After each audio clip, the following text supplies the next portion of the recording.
Кутмандуу кечиңиздер менен түз эфирде кабарлар маалымат программасы улантат. Студияда Жана Досумбетова. Алгач күндүн негизги темалары менен таанышып алыңыздар.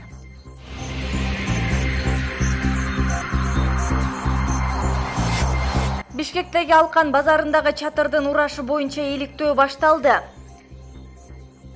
Парламент келерки жылдын бюджетин бекитти. Ага ылайык 2017 жылдын киреше бөлүгү 129 миллиард, чыгашасы 151 миллиард сомду түздү. Жогорку кеңеште чылымдын баасын кымбаттатуу сунушталып жатат. Демилге боюнча тамекинин эң төмөн баасы 40 сом болот. Ош шаарындагы жаңы курулган үйлөрдө автотоктомолор каралган эмес. Жашоочулары Ош мэриясына чечип берүү талабын койгону жатышат. Машинан көчөдө эле калып кетет. Бирөө дөңгөлөгүн жарып кетет. Ошто жаш балдар арасында сасык тумоо 2 эсе көбөйдү. Оору айрыкча 1 жашка чейинкилерде көп катталууда. Гриппти биз алдын алсак болот. Көп учурда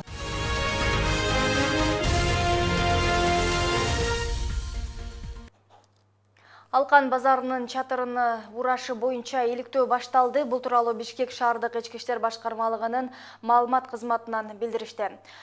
Маалыматта айтылгандай, шаардык милиция алгач маалыматтарды топтоду. Эми техникалык коопсуздук эрежелеринин бузулушу боюнча кылмыш ишин козгоого болот деп билдиришти. Эске салсак, 29 ноябрда Дордой соода комплексиндеги Алкан базарынын негизги өтмөгүнүн чатыры урап, 5 киши жабыркаган болчу. Алардын 4-өө Бишкектеги травматология жана ортопедия илим-изилдөө борборунун кайра жандандыруу бөлүмүнө жаткырылган эле. Бир жаран амбулатордук дарыланууга чыгарылган, бир аял өзүнө келе албай комада. Парламент келерки жылдын бюджетин бекитти. 2017 жылга республикалык бюджетти жана 2018-19 жылдарга божомолдору боюнча мыйзам долбоору 30 ноябрда парламентте 2 жана 3 окууда каралып жактырылды. Муну менен 2017 жылдын киреше бөлүгү 129 миллиард сом, чыгашасы 151 миллиард сом, ал эми таңкыстыгы 24 миллиард сом деп бекитилди. 2017 жылга мамлекеттик бюджеттин долбоору парламентке сентябрь айында жиберилген. Андан парламенттеги комитеттерде, фракцияларда каралып, акыркы бир нече отурумда жогорку кеңештин жалпы кароосунан өттү. Тамекинин эң төмөн баасы эми 40 сом болот. Мында мамлекеттик бюджетке бир жылда 196 миллион сом түшүп, киреше жогорулайт. Бул сунуш жогорку кеңеште айтылып, демилгени эл өкүлү Дастан Бекешев көтөрдү. Анткени чылым чеккендердин курагы жашарып, өлкөдө оорулуу балдардын саны арбыган. Эми мыйзам долбоору 3 окуудан өтсө, анда коомдук жана мамлекеттик мекемелердин ичинде тамеки тартууга тыюу салынып, айып акча төлөнөт. Темага Гүлзара Бакаева токтолот. Көпчүлүктүн кумарын кандырып эргүү берген тамеки эл өкүлдөрүнүн талкуусуна түштү. Айрым депутаттар ак үйдүн ичинде чылым тартканга каршы. Анткени ыңгайсыздыктарды жаратышып, даараткананы түтүнгө толтурушат. Мында өзүңдү жаман сезип, ден соолукка зыян келип жатканын белгилешет. Ошондуктан атайын жай бөлдүрүп, эрежени сактоо керек дешет. Көрсөткөн баадан төмөн мисалы бирөө сатса, анда айыппулга тартылат. Бул 2000 сомду биз көрсөтүп жатабыз. Эми аны да карап чыгайлы, экинчи окууга сунуштар мүмкүн болсо аларды да карайбыз. Азырынча ушундай биз көрсөтүп жатабыз. Бекешевдин демилгесине ылайык, тамекинин зыяндуу таасиринен өлкө жарандарын ден соолугун бекемдөө жөнүндө мыйзам долбооруна өзгөртүү киргизүү. Мында чылымдын эң төмөн баасын 40 сомго көтөрүп, коомдук жана мамлекеттик жайларда тарткандарга айып акча салынат. Бул ыкма жаштарды ооздуктап, тамеки тарткандардын санын азайтышы ыктымал. Мыйзам долбоору ичинде ошол эле сунуштар бар. Бирок биз толук чектөөнү киргизели дегенбиз. Чилекке каршы ушундай толук чектөөнү киргизсек иштебей калат экен. Ошон үчүн биз айтып атабыз, мейли чексин, бирок атайын кабинкада чексин. Өкүндүргөнү чылым тарткандардын катарын айымдар да толуктайт. Улуу кичи ортосунда модага айланып, акыркы күндөрү тамеки чегүүдөн айымдар айбыкпайт. Тескерисинче тең ата чогуу чегишет. Кесепети эне баланын ден соолугун начарлатып, өпкө, бөйрөк жана шал оорусун пайда кылып, алардын 10% рак оорусуна чалдыгат. Мындай тажрыйбаны химия илимдеринин доктору Кеңешбек Турдумамбетов талдаган. Өзү да тамеки тарткандан көк жөтөл оорусуна чалдыгып, дартына даба издейт. Бир жеринен эң эле жок дегенде 2-3 жеринен оорукчан болуп турат. Мына почкасы начар болуп, жаш балдарды азыр почканы алмаштырып атат. колдору минтип жанагы калтаңдап минтип нормальный иштебей калып атат. Дарыгерлер учурда жаштардын 60-70% чылымга көз каранды дешет. Улам катары жашарып, түшүндүрүү иштеринен жыйынтык жок. Болгону тамекинин баасын жогорулатып, айып акчанын көлөмүн көбөйтүү учурдун талабы. Бул тажрыйба Европа өлкөлөрүндө жогорку деңгээлде өздөштүрүлүп, тамеки тартканга чектөө киргизилип, айып акча 20 евродон 200 еврого чейин салынат. Мамлекетке кирети 30 миллиардтан көбүрөөк түшөт. Жылыначы. Биз Казакстанга, Россияга сатып жүрбөйбүз өзүбүздөн сырткары. Бюджетке түшүп аткан акчалар менен корккон теневой экономикага кетип калат да. Мисалы, азыр 30 сомдон сатып атканды 50 сомдон дүкөнгө коюп койсо, аны фабрикадан алышып эле жана ортосундагы налогторун төлөтпөй, анан сол калып кетиши мүмкүн да теневой. Тамекинин баасын көтөрүү өлкөнүн казынасын деле көбөйтпөйт. Болгону жарандардын саламаттыгын бекемдөө. Анткени өспүрүм балдардын организми тамеки тартканга бат көнүп, кесепети, мээ, кекиртек жана ашказан ооруларын көбөйтүүдө. Эгер эл өкүлү көтөргөн демилге 3 окуудан өтсө, жыйынтыгы келерки жарым жылда чыгып калат. Гүлзара Бакаева, Жээнбек Сагыналиев, Ынтымак, Бишкек. Арзан турак жайын үстөк пайыз арзандады. Бул тууралуу өкмөт башчы Сооронбай Жээнбеков парламентте билдирди. Айтымында мындан ары ипотекалык насыянын үстөгү 10%га азаят, ал эми компания кызматкерлеринин айлык акылары кыскарат. Өткөн отурумда жогорку кеңештин депутаты Рыскелди Момбеков арзан турак жай компаниясынын кызматкерлери көп суммадагы айлык аларын, анын баары ошол ипотекалык турак жайга дарыгерлер менен мугалимдер төлөп жаткан кымбат үстөк пайыздын эсебинен төлөнүп жатканын айтып наразылыгын билдирген болчу. Ош шаарындагы жаңы курулган үйлөрдө автотоктомолор каралган эмес, бул тууралуу шаар тургундары айтып даттанышты. Алар унаа коюучу жайлардын жоктугунан акылуу автотоктомолорго унааларын коюп чыгымга кабылышууда. Андыктан жакынкы аралыкта бул маселени чечип берүүнү шаардык мэриядан суранышууда. Көйгөйдөн чыгууга шаардык мэрия кандай аракеттерди көрүп жатат? Бегмай Асанова токтолот. Соңку 5 жыл аралыгында шаарда курулган бул сыяктуу көп кабаттуу үйлөр ондоп саналат. Сыртынан кооз көрүнгөн имараттардын дээрлик баарында автотоктомолор каралган эмес. Мисалы, Курманжан Датка аймактык кеңешиндеги 12 кабаттуу бул үй 1 жыл мурда бүткөрүлүп пайдаланууга берилген. Бирок үйдүн айланасында автотоктомосу жок. Анын айынан айдоочулар ар кандай кырдаалдарга туш келишүүдө. Келгесиң, машина койгонго место таппайсың да. Мындай стоянкалар бар, ушуларга коесуң, анан болбосо машинанын көчөдө эле калып кетет. Бирөө дөңгөлөгүң жарып кетет. Бирөө айнегиң жарып кетет. Ушундай кыйынчылыктар көп да. Ошо кечинде машина койгону бир условия түзүп, гараж неме болсо, бир мындай условия түзүп, ал эми машина кое турган специальный парковка дейт. Ошо парковка жайлар болсо жакшы болот эле. Акыркы 2 жыл аралыгында бүткөрүлгөн үйлөр 2012 жылга чейин курулушка уруксат берилип калгандар. Башкача айтканда, шаардын мурдагы жетекчилиги белгисиз себеп менен курулушка макулдук берип жиберген. Алардын арасында Массалиев көчөсүндөгү Ош Тажысы үйүндө унаа коюучу жайлар каралбагандыктан мэриянын балансына өтпөй калган эле. Автотоктомолору жок бул сыяктуу үйлөр Ош шаарында ондоп саналат. Алардын баары мурдагы шаардык жетекчиликте макулдук алып, курулушун аякташкандар. Качан гана үйлөр пайдаланууга берилген соң учурдагы жетекчилик кемчиликтерди байкашкан. Ошол эле учурда шарттарды түзүү тапшырмалары коюлган. Подрядчиктерге талап койгондор, ошол көп кабаттуу үй салып атасыңар. Ошол жерде жанында жайгашкан жеке менчик жерлер бар экен, ошолордун жерлерин болсо дагы арендага алып стоянка парковка уюштургула деп ушундай талап койгонбуз. Талапка ылайык ар бир курулуш көлөмүнө жараша унаа коюучу жайы болууга тийиш. Анда 5 кабаттан жогору болгон үйдө кеминде 200 орундуу токтомосу болушу зарыл. Ошол эле учурда шаардык мэрия акыркы 2 жылда курулуш ээлерине өзгөчө талаптарды коюшкан.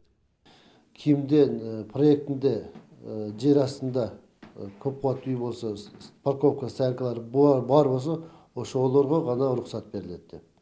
Эгерде ошондой парковкасы жок, автомашина кое турган неме предусмотрено болбосо, территориясы жок болсо, уруксат бербейт азыр шаарда. Ош шаарында 600дөн ашуун көп кабаттуу үйлөр бар. Алар Совет доорундагы курулуш нормасына ылайыкташтырылып салынган. Автотоктомолоруна бөлүнгөн аянты тар. 2 жыл аралыгында мэриянын курулуш башкармалыгына сунушталган чиймелердин 50%-ында жогорудагы талаптар каралбагандыктан уруксат берилбеген. Ошол эле учурда жакынкы аралыкта курулуш нормалары толук сакталган 10го жакын имарат бүткөрүлөт. Бегимай Асанова, Айбек Беделбеков, Ынтымак. Баткен шаарында балдар бакчасы жетешсиз, жыл өткөн сайын калктын саны өсүп, балдар бакчасына кезекке тургандар 4000ге жетти. Тартыштыктан улам 140 орунга ылайыкташкан билим берүү мекемесине 500 жеткинчекти тарбиялоого аргасыз болуп жатышат. Андан улам менчиктештирилген жана кароосуз калып кеткен имараттарды мамлекетке кайтаруу аракеттери жүрүп жатат. Теманы Феруза Аскарбек кызы улантат.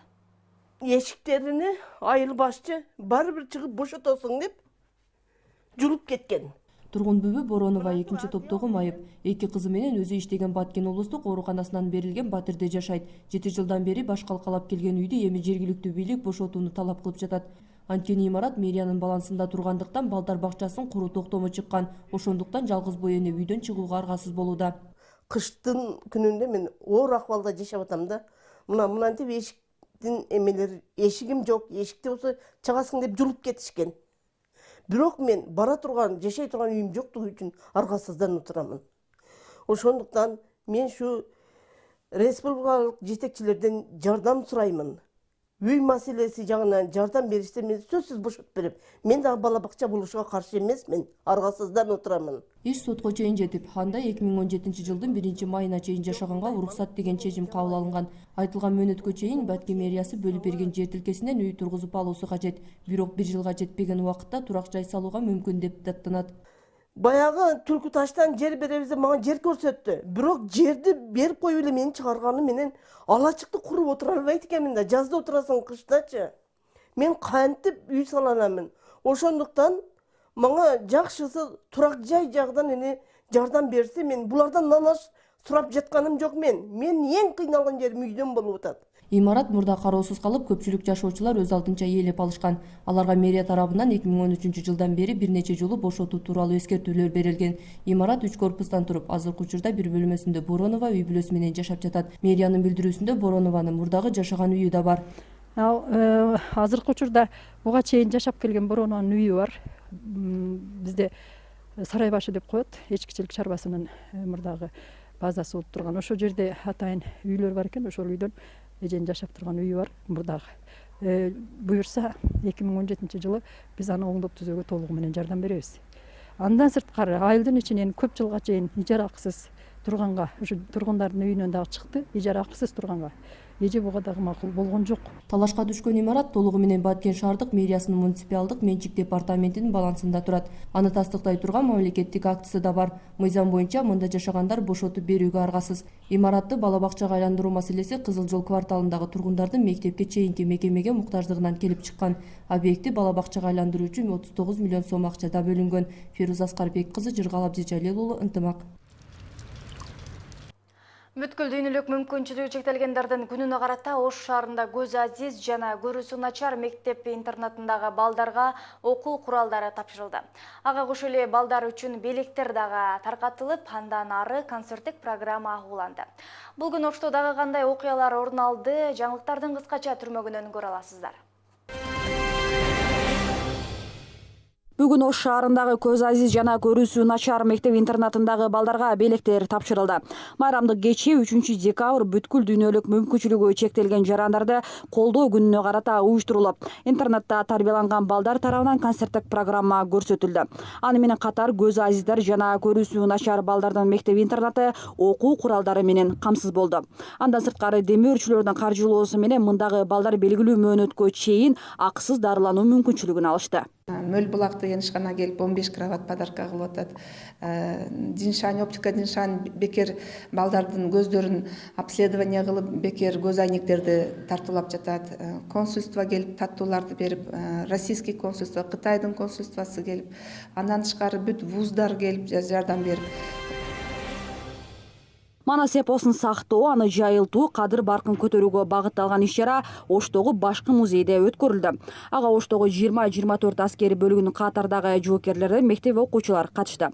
Анда 3 муундагы манасчылар эпостон үзүндү айтышты. Иш-чара тарых жана маданият жылына карата уюштурулду. Манас дастанында жаратылыштын кооздугу, баатырлардын эрдиги, элибиздин меймандостугу кеңири сыпатталган. Андыктан эпосту жаш муундарга улам эскертүү зарыл дешет уюштуруучулар. Иш-чара конкурстук эмес, эскерүү багытында аясында уюштурулган. Эске салсак, тарых жана маданият жылына карата Манас эпосу өлкөнүн бардык аймактарында айтылууда. Баарыбызга белгилүү болгондой, Манас эпосу бул кыргыз элинин энциклопедиясы, мында бүт жүрүм-турум этикалары, бардык ушул маданияты, үрп-адаты, каада салты чагылдырылгандыктан биз ушул иш-чараны уюштуруп жатабыз. Ош шаарында волейбол боюнча Сүймөнкул Чокморовдун элесине арналган Кыргызстан кубогу башталды. Турнирге өлкөнүн бардык аймагынан 8 команда келген. Алар 2 топко бөлүнүп ойын өткөрүшөт. Анда ар бир топтон мыкты болгон 2 команда кийинки баскычка өтөт. Эске салсак, 24 жылдан бери катары менен өтүп жаткан Кыргызстан кубогу 22 жолу борборубузда болсо, ушуну менен Ош шаарында экинчи ирет өткөрүлүүдө. Буга чейин Ошто мындан 2 жыл мурун биринчи жолу өткөн эле. Бүгүн башталган мелдеш 4 күнгө уланып, 3-декабрда жыйынтыкталат. Анда жеңишке жеткендери командага кубок менен кошо федерация тарабынан баалуу сыйлыктар менен сыйланат. Жеңген командаларга акчалай сыйлыктар бар, жана Ош шаардык спорт комитетинин сыйлыктары, ардак грамоталары, медалдары жана кубоктору каралган.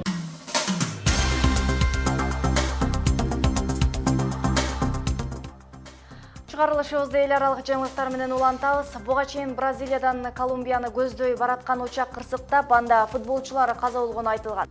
Бүгүнкү күндө окуя болгон аймакта издөө иштери аяктап, 71 кишинин денеси табылганы маалым болду. Алмаш, бул боюнча бийлик өкүлдөрү кандай маалыматтарды айтып жатышат жана кырсыктын келип чыгуу себептери кандай болуптур? Учурда кырсыктын келип чыгуусу боюнча так маалымат жок, бирок техникалык мүчүлүштүктөрдөн улам деп болжолдонууда. Ал эми учак Меделин шаарына жетпей, тоолор арасында кулаган. Алдыда ушул жана башка жаңылыктар менен студияда мен Алмаш Бараталиева, саламатсыздарбы?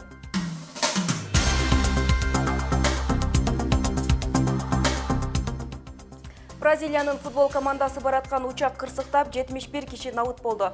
Спортчулар Колумбиянын Меделин шаарында футболдук мелдешке баратышкан, бирок шаарга 20 чакырым калганда учак кыйроого учурап, жүргүнчүлөр набыт болушту. Учурда окуя болгон жайда издөө иштери аяктап, каза болгондордун баарынын жансыз денелери табылды. Колумбияда кыйроого учураган учактагыларды издөө иштери аяктады. Анда Бразилиянын футболдук командасы бараткан болчу. Издөө иштери аяктады. Учакта бараткан жүргүнчүлөрдүн баарын таптык. 71 кишинин жансыз денелери табылды. Буга чейин 75 киши каза болду деп айтылып жаткан. Бирок аэропортто акыркы мүнөттөрдө 4 киши учуудан баш тартып, учактан түшүп калышканы белгилүү болду. Азыркы тапта учактагылардын 6 тирүү калды деп айтылууда. Экипаждын 2 мүчөсү, футболчулар жана 1 журналист. Футболчулардын бири ооруканага жетип каза болду. Башында бортто 81 киши бар деп айтылып жаткан. Бирок кийин 4 киши учпай Бразилияда калганы маалымдалды. Алардын арасында шаар мэри, команданын машыктыруучусу болгон. Учак Боливиядан Колумбиянын Меделин шаарын көздөй бараткан. Андагы Бразилиянын Шапекоэнсе командасы футболдук мелдешке баратышкан болчу. Бирок учак шаарга 20 чакырым калганда кырсыктап, тоо арасында кыйроого учураган. Азыркы күндө учак кырсыгында каза болгон футболчулардын күйөрмандары шамчырактар менен эскерүү күнүн өткөрүшүүдө. Ал эми окуя боюнча так анык маалымат айтыла элек. Кырсыктын себептерин күйүүчү майдын аз болуп калганына жана техникалык мүчүлүштүктөргө байланыштырып жатышат. Туркиянын Адана шаарындагы мектептердин биринде жатаканадан өрт чыкты. Кырсыктан 12 адам каза болгону айтылууда, алардын 11-и жаш балдар. Андан сырткары 20дан ашууну жарат алышкан. Маалым болгондой, тилсиз жоо каптаган имарат менчик жатакана болгон. Анда 34 окуучу жашап жаткан. Азыркы тапта өрт электр тогунан келип чыккан деп болжолдонууда. Бирок иликтөө иштери толугу менен аяктай элек. АКШда жыл сайын өткөрүлүүчү кум скульптурасы боюнча конкурс башталды. Иш-чара Флорида шаар штатындагы Ки-Уэст шаарында өтүүдө. Ага жаңы үйрөнүп жаткан скульпторлордон тарта дүйнөлүк деңгээлдеги искусство чеберлери катышып жатышат. Кененирээк кезектеги материал. АКШнын Флорида штатында кум скульптурасы боюнча эл аралык мелдеш башталды. Конкурс Куэст шаарында 3-чү ирет өткөрүлүүдө. Катышуучуларга жакшы аба ырайы жана жеңишке шыктаган сезимдер стимул берүүдө. Баарыбыз кум ойноп эле чоңойгонбуз. Бул бизге тааныш эле нерселер, бирок искусство деген башкача өйрө. Скульптураны жаратуу үчүн кеминде 4 күн убакыт жана 7 тонна кум керектелет. Катышуучулардын көпчүлүгү дүйнөлүк деңгээлдеги скульпторлор. Алардын жараткан айкелдери өзгөчөлөнүп турат. Мында кумдан жонгана хан сарайдын же болбосо дагы бир нерсенин сөлөкөтүн жаратып коюу эмес, чыныгы искусствону чагылдыруу керек. Конкурска АКШдан 6 скульптор катышууда. Алардын ичинде Канада, Сингапурдан келгендер бар. Кандай темада чыгарма жаратышаарын катышуучулар өздөрү тандап алышмакчы. Сиздер бүгүнкү күнгө алынган дүйнөлүк жаңылыктардын топтому менен тааныш болдуңуздар. Ал эми мен сөздү кайрадан кесиптеш сизге узатам. Рахмат Алмаш, программабызды кайрадан өлкө жаңылыктар менен улантабыз. Бишкек шаарында сасык тумоо оорусунун күч алышына байланыштуу айрым медициналык мекемелер 6 күндүк иш жумалыгына өтөт. Себеби учурда тез жардам станциясына жардам сурап кайрылгандардын саны өсүүдө. Бул тууралуу Саламаттыкты сактоо министрлигинин басма сөз кызматы билдирди. Бишкек шаардык саламаттыкты сактоо департаментинин буйругу менен 19 үй бүлөлүк дарыгерлер борборлорунун жетекчилерине кызматкерлердин 6 күндүк жумушун жана нөмөтчү дарыгерлер дем алыш күндөрү саат 9:00-дан 15:00-га чейин иштөөсүн камсыздоо тапшырылды. Буйруктун мөөнөтү сасык тумоо сезону өтүп кеткенге чейин белгиленди. Ушул эле темага улай акыркы бир ай ичинде балдар арасында сасык тумоо оорусу 2 эсеге көбөйдү. Тагыраагы грипптин 90% жаш балдар арасында катталууда. Мындан улам ооруканаларда орун тартыштыгы жаралып, кезек күткөн бейтаптардын саны арбын. Дарыгерлердин айтымында сасык тумоонун күчөшү ноябрь айынан башталган, ал декабрдын орто ченине чейин созулушу мүмкүн. Оору өтүшүп кетип, өнөкөт дарттарга кабылгандар кездешүүдө. Оорунун күч алышы жана алдын алуу жолдору Алмаш Бараталиеванын материалында камтылган. Ош шаардык ооруканасынын жугуштуу оорулар бөлүмү 180 орунга ылайыкташтырылган. Бүгүнкү күндө анын басымдуу бөлүгүндө сасык тумоо менен ооругандар жаткырылган. Мурда бир бөлмөдө 3 бейтап дарыланса, учурда 4-5 бала кабыл алынууда. Себеби сасык тумоо менен кайрылгандар көп кездеше баштаган. Айрыкча 1 жашка толо элек наристелер түзөт. Ошо үйдө грипп болду өзү. Мен өзүм грипп болом, бул балам эмне болуп, грипп болгондуктан бул жакка алып келдик. Жөтөлүп, тамак ооруп. Ошол тамак ооруган бул жакка алып келдик. Дарыгерлердин айтымында эпидемия учурунда орун жетишпегендиктен бейтаптарды кире беришке чейин жаткырууга туура келип жатат. Айрым учурларда сасык тумоо менен бир үй бүлөдөн 3-4 бала жаткырылат. Балдардын ушу өпкөдөн дене табы аябай жогору болуп 39-40 ичи ооруп, кусуп, мурдулары канап келип жатышат. Андан кийин ошол эле оорулардын балдардын, кичинекей балдардын ошо өпкөсүнөн көбүрөөк кабылданып кетүүсү жол болуп жатат. Ал эми оорукананын кабыл алуу бөлүмүндө кезекке турган бейтаптардын саны арбын. Арасында оору өтүшүп кетип, өпкө оорусуна дуушар болуп келгендери да кездешет. Мындай көрүнүш акыркы 2 жумадан бери кездешип жатканын ак халатчандар билдиришти. Буга чейин бир күндө 100 бейтап кабыл алынса, бүгүнкү күндө кайрылгандардын саны 200дөн ашат. Грипп эми азыр көбүнчө эле гриппти биз алдын алсак болот. Көп учурда воздушный капельный нап аркылуу жуккан үчүн алдын ала албай да калган учурлар болот. Бир семьяда бир эле үй бүлөдө 2-3 бала менен келип түшкөндөр болуп атат. Бири-бирине жугузуп, бир эле моментте ошол 3 баласы бирдей ооруп келип, бирдей жаткызган учурларыбыз болуп атат. Сасык тумоонун кескин көбөйүүсүнө аба ырайынын туруксуздугу себеп болууда. Андыктан суук түшкөндө ар бир бала гриппке каршы вакциналарды алуусу керек дешет дарыгерлер. Бирок бул дарыны 4 жашка чейинки балдарга берүүгө болбойт. Алар болгону туура тамактануусу керек. Мындай талаптар көпчүлүк учурда сакталбагандыктан сасык тумоо ушул ай ичинде 50%га көбөйгөнүн адистер кошумчалашты. Алмаш Бараталиева, Айбек Беделбеков, Ынтымак. Эми программабызды спорт жаңылыктары менен улантабыз. Орусияда башталган бильярд боюнча дүйнө чемпионатында өлкөбүздүн намысын 5 спортчубуз коргойт. Эрежесиз эр уруш боюнча дүйнө чемпионатында 2 мушкерибиз коло медаль тагынды. Алдыда ушул жана башка спорт кабарлары аны менен кесиптешим Жолдубай Айткулов тааныштырат. Саламатсыздарбы, Ынтымакта бүгүнкү күнгө маанилүү деп алынган спорт кабарлары менен таанышып алыңыздар. Кече 29 ноябрда Орусиянын Казан шаарында бильярдтын пирамида түрү боюнча дүйнөлүк чемпионат башталды. Мелдеште Кыргызстан намысын Дастан Лепшаков, Ызатбек Ратбеков, Каныбек Сагынбаев, Камалидин Есединов жана Азиз Мадеминовдор коргойт. Белгилүү болгондой, алар оюндардын 32ден 1 финалында башташат. Турнирде бары болуп дүйнөнүн 18 өлкөсүнө 100дөн ашуун бильярдчылар катышууда. Кошумчалай кетсек, 3 миллион рубль байге фонду каралган чемпионат 5 күнгө уланып, 3 декабрда аяктайт. Кытайдын Макао шаарында өткөрүлгөн эрежесиз эр уруш боюнча дүйнөлүк чемпионатта 2 спортчубуз коло медаль тагынды. Анда 68 кг салмакта рингке чыккан Рахматилла уулу Мустафа менен 77 кг уруш өткөргөн Рахманберди уулу Төлөгөн 3-орунду алды. Есіңіздерге сала кетсек, чемпионатқа Қырғызстандан 8 балбан 7 салмақ категорияда барған, анда қалған спортшыларыбызға оомат жылмайбады. Бары болып Мелдеште дүйнөнүн 23 өлкөсүнөн 100дөн ашык мушкерлер катышты. Анда 3 күнгө уланган турнирде жалпы жыйынтык боюнча орусиялык мушкерлер 1-чи орунду багындырды. Мекендешибиз Мелис Маматов шахмат боюнча Москва кубогунда 3-чү орунду алды. Ал студенттер арасында өткөрүлгөн турнирде 9 турдун жыйынтыгында 6,5 упай чогултуп коло медаль тагынды. Ал эми 1-чи жана 2-чи орунду орусиялык шахматчылар бөлүп алды. Турнирге бары болуп 6 өлкөдөн шахматчылар катышкан. Ал эми Мелдешке Кыргызстандан 2 спортчу барып, анда Мелис 3-чү болсо, 9 турда 6 упай алган Тагыр Талайбеков 5-чи орунду камсыздады. Эскерте кетсек, 12 ноябрда башталган турнир 15 күнгө уланып, 28 ноябрда жыйынтыкталды.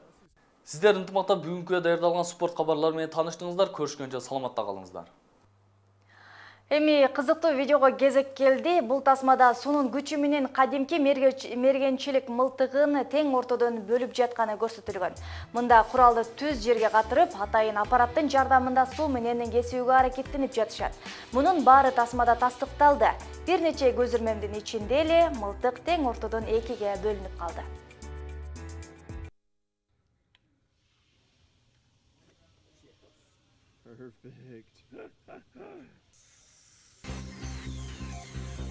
Демек, күндө биз колдонгон суу катуу темирди да бөлүп салууга күчү жетет тура. Программабызды жыйынтыктайбыз. Дагы башка маалыматтарды Ынтымак Чекит KG сайтынан таба аласыздар. Ынтымак Чекит KG сайтында өлкөдөгү жана дүйнөдөгү жаңылыктар чагылдырылат.